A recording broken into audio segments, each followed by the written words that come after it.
상상해 보십시오. 천년의 고도이자 일본의 심장이라 불리는 교토의 거리입니다. 기모노를 입은 관광객들이 오가는 고즈넉한 골목길 사이로 택시 한 대가 지나갑니다. 우리는 당연히 그 차가 일본의 자존심 토요타나 닛산일 거라고 생각합니다. 지난 50년간 한 번도 변하지 않았던 일본의 풍경이었으니까요. 하지만 손님이 손을 들어 택시를 세우고 문이 열리는 순간 믿을 수 없는 광경을 목격하게 됩니다. 운전대를 잡은 베테랑 일본인 기사가 자랑스럽게 몰고 있는 그 차에는 아주 선명하고 충격적인 로고가 박혀 있습니다. 바로 현대자동차의 H마크입니다. 일본은 전 세계에서 가장 뚫기 힘든 수입차의 무덤입니다. 자국 브랜드 점유율이 90%를 넘고 과거 현대차가 진출했다가 처참하게 실패하며 철수했던 굴욕의 땅이죠. 그런데 지금 가장 보수적이라는 교토의 택시 회사들이 앞다투어 한국의 전기차를 사들이고 있습니다. 도대체 지난 3년 사이 일본 자동차 시장에는 무슨 일이 벌어진 걸까요? 왜 그들은 자존심을 버리고 한국차를 선택할 수밖에 없었을까요? 오늘 그 소름 돋는 반전의 드라마를 깊숙이 파헤쳐 드립니다. 이 이야기를 이해하려면 시계를 2009년으로 되돌려야 합니다. 당시 하네다 공항에서 쓸쓸하게 짐을 싸던 현대차 주재원들의 뒷모습을 기억하십니까? 2001년 야심차게 진출했던 현대차는 8년 동안 고작 1만 5천 대라는 처참한 성적을 남겼습니다. 일본인들에게 현대차는 그저 값이 싼 짝퉁차 혹은 금방 고장 날 바퀴 달린 냉장고 취급을 받았습니다. 도쿄의 거대한 토요타 쇼룸이 인산인해를 이룰 때 현대차 매장은 먼지만 쌓인 채파리만 날렸죠. 결국 현대는 굴욕적인 철수를 선언합니다. 일본 언론들은 당연한 결과라며 비웃었고 한국차는 영원히 일본 땅을 밟지 못할 것처럼 보였습니다. 이것이 바로 갈라파고스라 불리는 일본 시장의 높고 단단한 성벽이었습니다. 토요타, 혼다, 닛산이 구축한 카르텔은 완벽해 보였고 일본 소비자들의 자국 제품 사랑은 종교에 가까웠습니다. 그런데 2022년 상황이 급변합니다. 현대차가 아이오닉 5라는 무기를 들고 다시 일본 문을 두드렸을 때 사람들은 또 한 번의 실패를 예견했습니다. 하지만 이번엔 타겟이 달랐습니다. 일반 승용차가 아닌 일본 교통의 최전선이자 가장 까다로운 검증대인 택시 시장을 공략한 겁니다. 그 중에서도 일본 택시 업계의 이단아라 불리는 MK택시가 현대차의 손을 잡았습니다. 이것은 단순한 구매 계약이 아닙니다. 일본 자동차 산업의 성벽에 균열이 가기 시작했다는 거대한 신호탄이었습니다. 교토의 MK택시는 단순한 운수 회사가 아닙니다. 그들은 일본 택시 업계의 스티브 잡스와 같습니다. 친절 캠페인을 최초로 도입하고 기득권과 싸워온 혁신의 아이콘이죠. 그런 MK택시가 2030년까지 모든 차량을 전기차로 바꾸겠다고 선언했습니다. 그런데 문제가 생겼습니다. 막상 차를 바꾸려니 일본 내 살만한 차가 없었던 겁니다. 자동차 왕국 일본에 차가 없다니 이게 무슨 말일까요? 당시 MK택시 경영진이 펼쳐놓은 카탈로그를 상상해 보십시오. 토요타의 야심작 PG4X는 출시하자마자 바퀴가 빠지는 결함으로 전량 리콜됐습니다. 닛산의 리프는 주행거리가 너무 짧아 장거리 손님을 태울 수가 없었죠. 렉서스는 가격이 너무 비싸 타산이 맞지 않았습니다. 기사들은 하루 300km 이상을 뛰어야 하고 손님들에게는 최고의 승차감을 제공해야 합니다. 절박했던 그들의 눈에 들어온 것이 바로 바다 건너 한국의 아이오닉 5였습니다. 처음엔 반신반의했습니다. 한국차가 과연? 이라는 의심을 품고 테스트 드라이브를 시작한 일본의 베테랑 기사들. 하지만 시동을 걸고 교토의 언덕길을 오르는 순간 그들의 표정은 경악으로 바뀌었습니다. 기존 일본 내연기관 택시의 소음과 좁은 뒷좌석과는 차원이 달랐습니다. 마치 우주선에 탄 듯한 정숙함과 광활한 실내 공간에 압도된 것이죠. MK택시 회장은 즉시 결단을 내립니다. 이것이 우리가 찾던 미래다.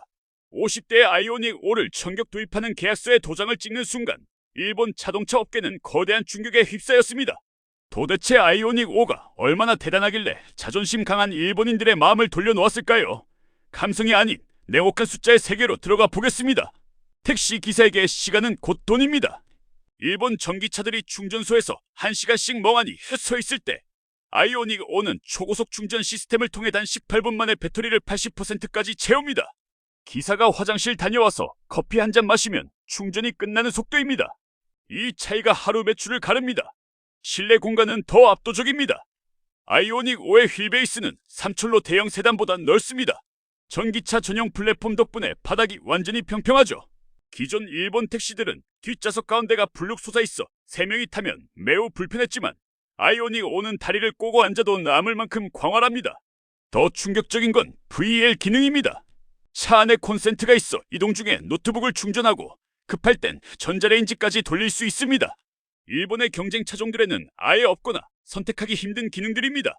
일본 택시 기사들이 이 차는 움직이는 사무실이라고 극찬하는 이유가 여기에 있습니다. 기술의 격차는 이미 벌어졌고 일본 엔지니어들이 뒤늦게 현대차를 분해해보며 땅을 치고 후회해도 이미 택시는 떠난 뒤였습니다. 이 현상은 단순히 현대차가 차를 잘 만들어서 생긴 일이 아닙니다. 더 깊은 곳에는 일본 자동차 산업의 오만과 오판이 깔려 있습니다. 지난 10년 전 세계가 전기차 대전환을 준비할 때 일본은 무엇을 하고 있었나요? 그들은 하이브리드라는 달콤한 성공에 취해 있었습니다. 전기차는 시기상조다. 우리에겐 수소차가 있다며 현실을 부정했죠. 토요타 회장이 전기차 전략을 비판할 때 테슬라와 현대차는 배터리 기술을 갈고 닦았습니다. 그 결과가 지금 교토의 거리에서 나타나고 있는 겁니다. 마치 스마트폰 혁명 당시 아이폰이 세상을 뒤집을 때 폴더폰이 최고라며 고집을 피우던 일본 전자 기업들의 몰락을 보는 듯합니다. 일본 택시 업계가 한국 차를 선택한 것은 좋아서라기보다 살 수 있는 차가 없어서라는 비명에 가깝습니다. 이것은 강제된 선택입니다. 일본 내 전문가들은 이를 두고 쇼와 시대의 망령이라 비판합니다. 과거의 영광에 갇혀 변화를 거부한 대가로 안방 시장인 택시 업계마저 라이벌인 한국에게 내어주는 치욕을 겪게 된 것입니다. 교토에 서 있는 현대차는 혁신을 게을리한 거인에게 보내는 섬뜩한 경고장입니다. 가장 흥미로운 건 실제로 이 차를 타본 일본 승객들의 반응입니다. SNS에는 탑승 후기가 쏟아지고 있습니다. 이게 정말 한국 차라고? 내가 알던 현대가 아니다. 고급 호텔 라운지에 앉아있는 기분이다 같은 반응들 말이죠. 특히 교토를 방문한 외국인 관광객들에게 이 차는 신선한 충격입니다. 전통적인 목조 건물 사이를 미끄러지듯 빠져나가는 미래지향적 디자인의 한국차를 보며 사진을 찍고 공유합니다. 일본 젊은 층 사이에서도 변화가 감지됩니다. 그들에게 한국은 더 이상 촌스러운 나라가 아니라 K-팝과 최첨단 기술을 가진 쿨한 나라입니다. 택시를 통해 경험한 기술력은 곧 일반 승용차 구매로 이어질 가능성이 큽니다. 실제로 아이오닉 5는 일본 올해의 수입차를 수상하며 상품성을 인정받았습니다. 과거에는 딜러망이 없어 차를 못 팔았지만 이제는 100% 온라인 판매로 전환해 일본의 복잡한 유통 구조까지 건너뛰었습니다. 택시는 움직이는 광고판입니다. 수만 명의 승객이 이 차를 경험할 때마다 일본 자동차 브랜드의 위상은 조금씩 그러나 확실하게 무너져 내리고 있습니다. 지금 교토의 거리를 달리는 현대차는 단순한 운송수단이 아닙니다. 변하지 않으면 죽는다는 냉혹한 시장의 법칙을 증명하는 살아있는 증거입니다. 13년 전 쫓겨나듯 철수했던 현대차는 이제 일본인들이 가장 신뢰해야 하는 택시가 되어 금이 환영했습니다. 반면 세계 최고를 자부하던 일본 자동차 업계는 자국 시장조차 지키지 못하는 처지가 됐죠. 이것은 우리에게도 큰 시사점을 줍니다. 영원한 1등은 없습니다. 혁신을 멈추는 순간 언제든 우리도 대체될 수 있습니다. 하지만 지금 이 순간만큼은 일본의 심장부를 달리는 우리의 기술력을 자랑스러워해도 되지 않을까요? 교토의 푸른 번호판을 탄 한국차. 그것은 소리 없는 그러나 가장 강력한 승리의 깃발입니다.